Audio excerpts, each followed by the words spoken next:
purpose of this video is to talk a little bit about the writing process to enable you to think about and explore what the writing process means for you, and to also consider the different phases that you might proceed through as you begin writing.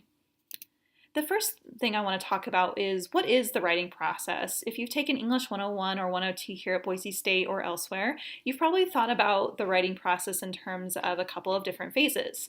The three phases that most books use and professors talk about are pre-writing or brainstorming, drafting, where you're sitting down and actually putting pen to paper, and the revision process, where you look at what you've written and start making changes to it.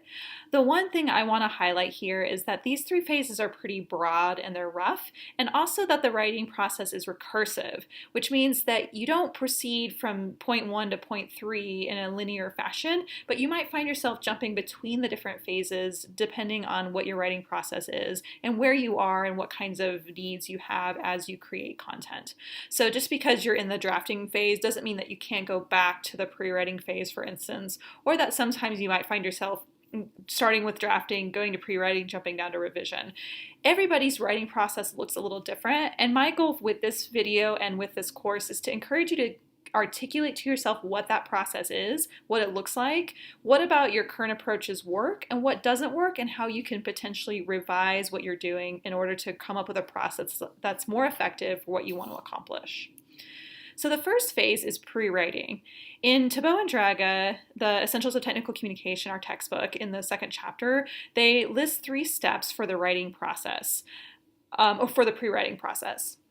The first is that you analyze the situation. Essentially, you assess what's happening and what's going on and what you need to do. You choose and you discover content. You select what kinds of information you need to include in the piece of writing that you're creating, and then you arrange that content. In other words, you outline or you figure out a way in an order or a process in order to display the content that you need to communicate. All of this is the planning phase, essentially, where you're thinking about what the situation is, who you're writing for, what you need to accomplish, and what kinds of information you have that you need to include, and how much room and space you have to do that.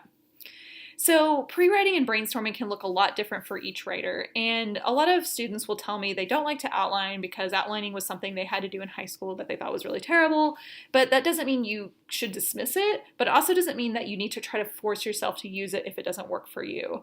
For me, brainstorming or pre-writing can take the shape of taking notes in a textbook or lots of post-it notes where I jot down ideas in the book that I'm reading, or if I'm working with data where I'm jotting down notes in a notebook. It can then move into me talking about what I'm thinking about and my ideas with somebody. That's my probably chief form of pre-writing these days, is having a conversation with somebody. So that counts as pre-writing. So try different strategies. You might try the brainstorming method, bubbles, taking notes, outlining, jotting down notes, talking it out with somebody, any of those things, maybe even a visualization if you're a visual person. The drafting or the pre-writing phase is really essential, though, to do some thinking before you sit down to start putting pen to paper. It'll make your writing a little more efficient, and it means that you'll actually start the document with writing already done in some way, that you won't have just the blank page staring at you when you start. The second main phase is the drafting phase, and this is where we really think of writing as where it's happening. You put your pen to paper or you put your fingers on the keyboard and you start actually producing content on the page. This is the phase that I think can intimidate a lot of writers who feel anxious about writing, because you open a blank document or you open a blank page and it can be really anxiety inducing. But what you can think about is, if you've already spent some time with pre-writing, that you've essentially already begun the drafting process, because maybe you've started jotting down notes that are becoming full sentences, or you have created an outline that gives you some content to develop from there. And again, what looks like drafting to one person might actually be pre-writing to another. Some people like to sit and just write in a document and it's a bunch of jumbled notes and it kind of looks like a draft, but when you come down to it, it's actually pre-writing, because they have to get all that stuff out before they can go and start actually working on the document that they're working on. So again, be open to exploring what this looks like to you and how you can work through this phase more efficiently. The final phase is the revision process. For me, I count this as the most essential stage for effective writing. You can have all kinds of ideas and concepts that you've jotted down on paper, but until you start looking at it from the eyes of the reader instead of yourself, you won't really be able to make the document the most efficient or effective. So here you can assess a document for organization. Does the content flow logically from topic to topic? Is it formatted effectively? We'll be talking a lot about formatting in this class, so we'll be thinking about how we can use document formatting in order to efficiently and effectively help our reader navigate the content. And then finally, content. Have you included all of the information that needs to be included? Is everything clear to the reader? Is there anything that's unclear that you need to clarify, either by adding information or perhaps taking information out? Distinct from editing or proofreading, revision really means looking at the big picture, the big stuff that's happening. However, when you jump down into editing and proofreading, that's when you start tweaking the style, when you start switching out words to make things sound a little bit more effective, or you're correcting typos or comma errors, which falls under proofreading.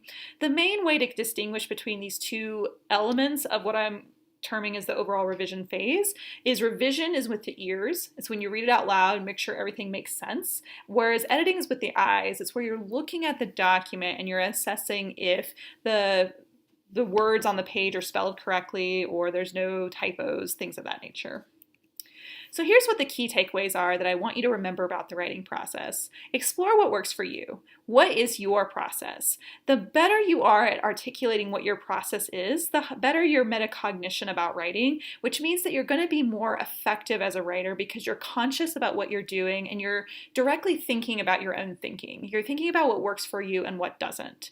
What I also want you to think about is how to more fully use revision. This is the phase that a lot of students gloss over because of last-minute pressures.